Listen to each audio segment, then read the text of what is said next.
OK， 我以前在这里有了一个小公司，但是好像不在。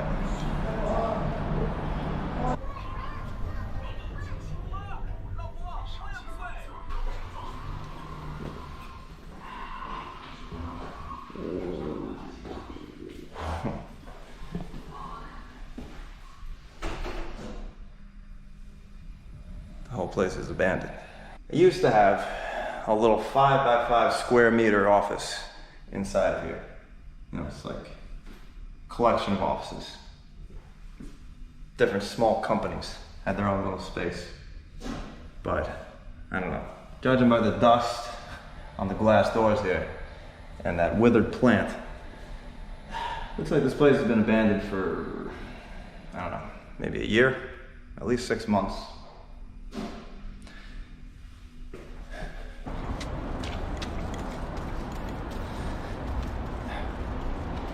I first came to China at the idealistic age of 25. I was gonna come here, I was gonna set up my own business, I was gonna have financial freedom. China just felt like the place to be for that. It felt like the land of opportunities. It felt like you could achieve anything here, as long as you had an idea and you worked pretty hard. One could say that times are changing now.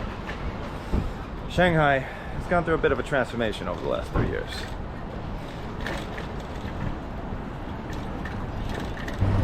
Over the course of the pandemic, the foreign population in Shanghai went from a high of 500,000 people all the way down to 100,000. That means that 80% of the foreigners living here in Shanghai left, and they're never coming back.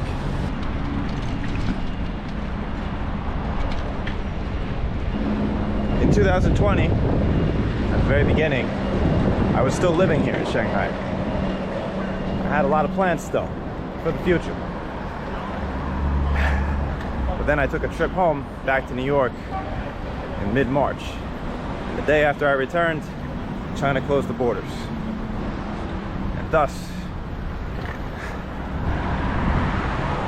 I became one of those 400,000 who didn't come back.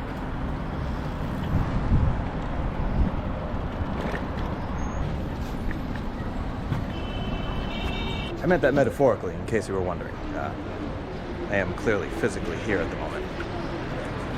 But you got the idea.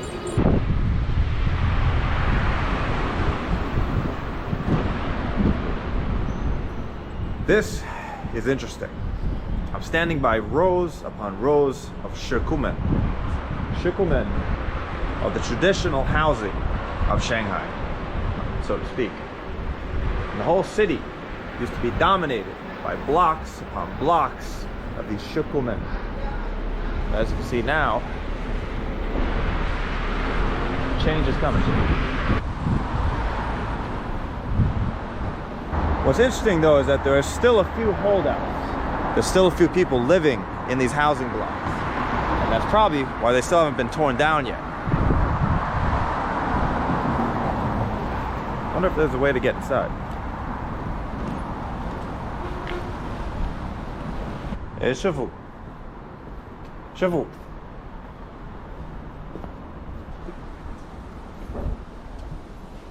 哦，你好，我可以问一下，还有人住在这些地方吗？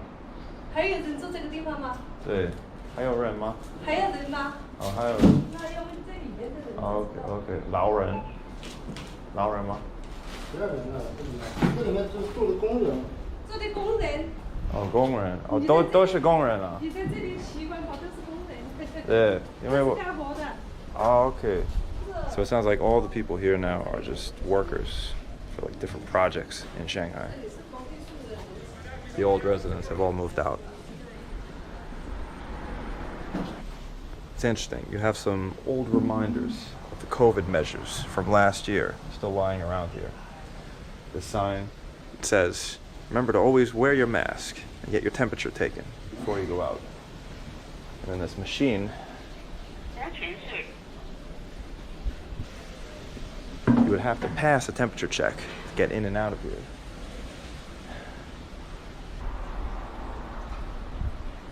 你住在这里吗？是我们住这里的。 OK。你在这里有多久啊？我们还没有多久，有3个月吧。哦，12个月。有3个月吧，有3个月。哦，3个月。所以你不是上海人吗？我们不是上海人的，我们是外地的，我们是云南的。哦，云南的。我们是云南的，我是少数民族，我是佤族的。哦，知道了。我们来干活，在工地干活。Oh, okay. It's interesting.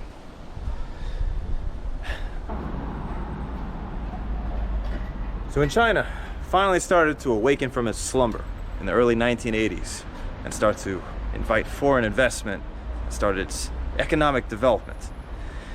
It was in big cities like Shanghai where things really kicked off, and they needed space for things like metro stations, for new skyscrapers, new office buildings. In order to get that, they had to tear down lots of these old lane houses. Now, in order to get everyone to move out, contrary to popular belief, the government didn't just throw everybody out on the street. In fact, they didn't need to, because they were offering cash for people to move out of their homes and allow the government to tear it down, for it to do its Chai Qian program. People were just starting to be able to own private property for the first time in what seemed like forever. So when the government offered what seemed like insane amounts of money to anyone living here in the center of Shanghai, people jumped at the opportunity. And nowadays, some of the richest people in Shanghai, and in fact, some of the richest people in all of China, are those people who took the deal from the government and then invested it in other things. But some people are stubborn. Some people never want to leave the home that they grew up in. And there's famous examples, they call them nail houses, where people just stayed there as all the other buildings surrounding them were demolished. Didn't matter the amount of money that was offered. They didn't want to move out. All right, it's time for one of my favorite activities in all of China. Riding the metro in China at rush hour. Oh boy.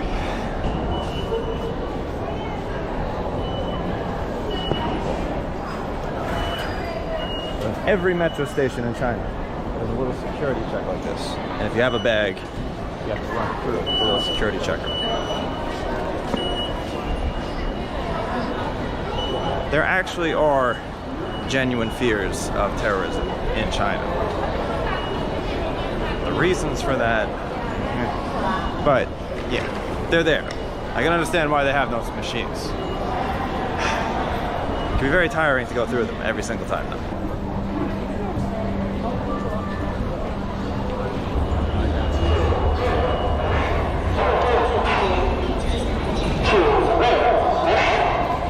You may have previously believed that Japan had the busiest metro in the entire world.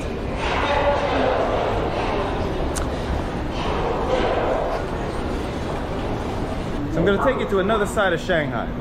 It's known as the former French concession. It's very nice looking, even though it's French. Okay. Squeeze my way onto the train.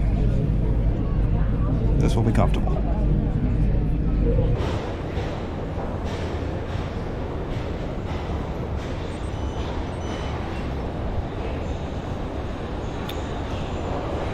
So yes, with the right app, you can just scan a code and step out of the metro station. Pretty convenient. I mean, they will know where you've been if they ever take a look at your phone, but I'm not trying to get into any trouble while I'm here, so I would never go anywhere that I'm not supposed to. But seriously though, like, sometimes I take a look at stuff like that, and then I think back to my favorite punching bag, which is the New York City subway system. And just the contrast. This is Xintiandi in Shanghai. Interestingly, this is also the site of the founding of the Chinese Communist Party. It was here in Shanghai where the excesses of the Europeans were so blatant that intellectuals started to gather and form study groups that were led by 2 professors from Beijing University. It was here they held the first meeting of the party. Although ironically, This is now one of the most bourgeoisie places in all of Shanghai. All these old shukumen have been converted into storefronts. You even got Shake Shack over there somewhere. Shake Shack. Shake Shack. 汉堡的地方。在那边。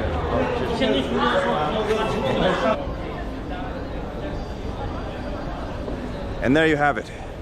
Even with all the geopolitical tensions between America and China, you could still get a good American hamburger right here at the founding of the Communist Party.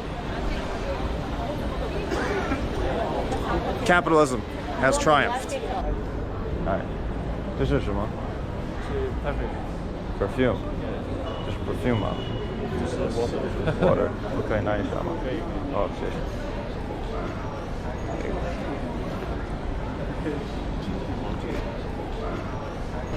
It's pretty hot out here. But hey, you know, in all seriousness, I gotta say, Shanghai is a lot cleaner than I remember it to be.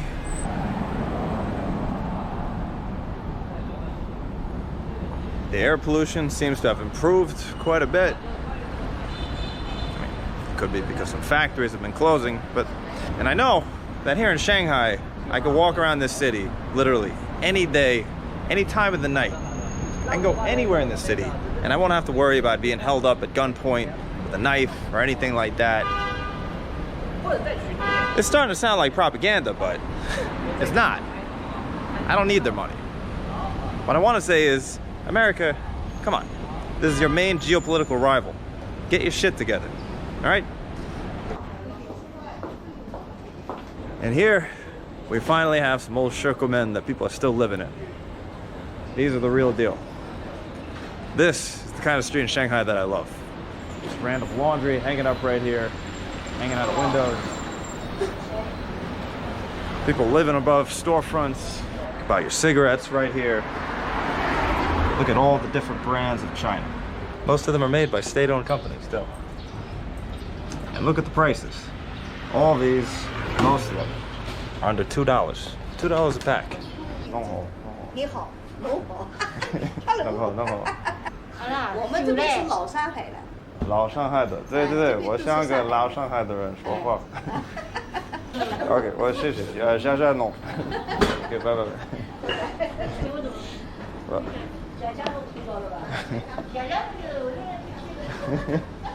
下弄。Putting my limited Shanghainese to work right there.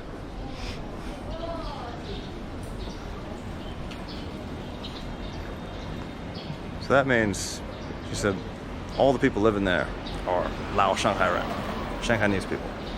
If they wanted to, they could probably sell that house and cash out. But you know, as you can see, there's a certain charm to these neighborhoods.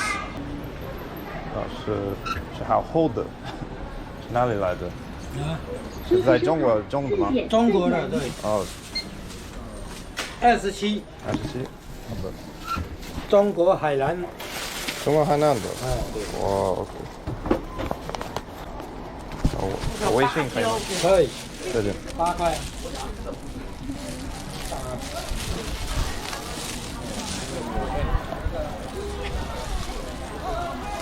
Got some giant ass bananas. They remind me of Southeast Asia, but he said they're actually from Hainan, which is the most southern point of China, like a little island. They consider it the Hawaii of China.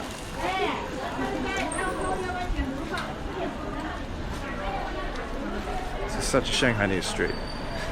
I love it. And this shop has got both vegetables and cigarettes. Going for everything. As you may have heard, last year in 2022, for almost 3 months, people were locked inside of their own homes due to the zero COVID policy. There was an outbreak in Shanghai, and the central government decided the only way to get rid of it was to lock the entire city down. Of course, it famously started off as just 3 days, but kept getting extended and extended. If you get close enough to people here and you talk to them, they will inevitably start talking about this. And they'll talk about their personal experience of it.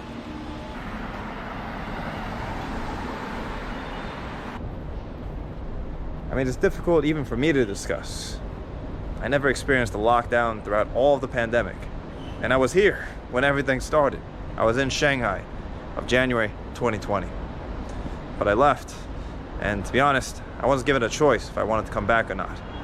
When I took a flight back to New York, China closed the borders. But I kind of get it. I get it. When foreigners here genuinely say it wasn't as bad as you might think it was. I mean, you gotta think.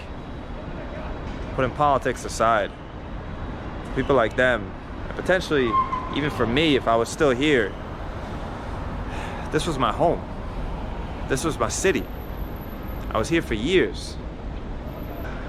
In many ways, I know this city better than I do New York, which is crazy to think.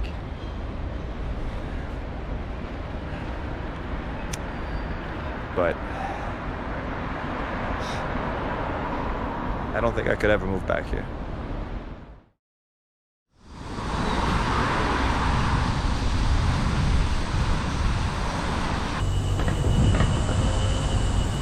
And it's crazy.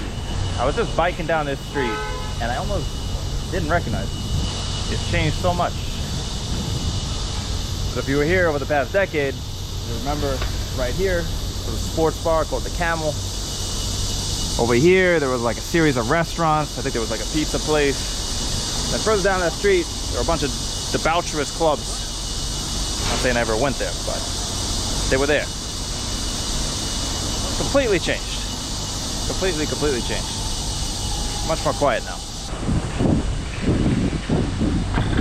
Much less offensive to the average Chinese mother. That doesn't mean there aren't problems though. There's a reason. A lot of the foreigners in the city left. And not just foreigners, but native Chinese people as well. Shanghainese. More and more are leaving to go abroad. But at this moment in time, in mid-2023, I'm telling you, this would be the time to come to Shanghai. Before something else crazy happens, before some other world-shattering event, come and enjoy this city. Enjoy this first world developed city that's cheaper than all the others, that's cleaner, and has everything you could ever want. Except for some things I can't tell you.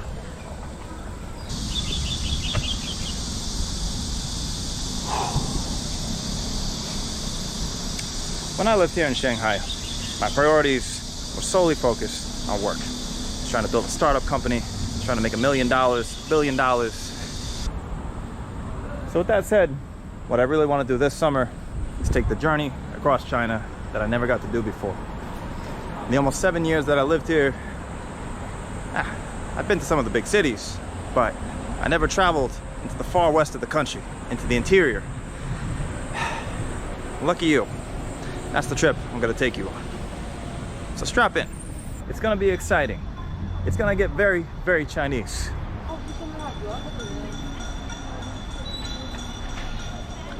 So with that said, I'll see you on the road. Somewhere else in this massive country of over 1 billion people. 下次见.